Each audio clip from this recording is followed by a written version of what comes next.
অগ্নিকাণ্ডে পুড়ে ছাই হওয়া হলং বনবাংলো পুনর্নির্মাণের জন্য অনুমোদন মিলছে। বনবাংলোর মূল আকৃতি অপরিবর্তিত রেখে এবং এক এলাকায় পুনর্নির্মাণের জন্য রাজ্য সরকারের কাছে একটি প্রস্তাব জমা দেওয়া হয়েছিল বন দপ্তরের পক্ষ থেকে।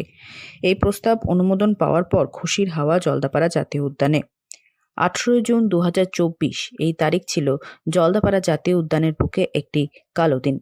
দুর্ঘটনাজনিত অগ্নিকাণ্ডের কারণে হলং বনবাংলো সম্পূর্ণরূপে ক্ষতিগ্রস্ত হয়। পর্যটকদের কাছে অত্যন্ত পছন্দের স্থান ছিল এই হলং বনবাংলো। একবার এই বনবাংলোতে রাত্রি যাপনের সুযোগ কোনো পর্যটক হাতছাড়া করতে চাইতেন না।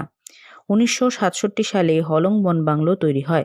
এর প্রধান আকর্ষণ ছিল কাঠের তৈরি কাঠামো। সেই কারণেই দেশ বিদেশের পর্যটকরা ছুটে আসতেন এই বনবাংলোতে। এমনকি যারা থাকার জায়গা পেতেন না, তারা শুধু ছবি তোলার জন্য জলদাপাড়ার এই বাংলোয় আসতেন।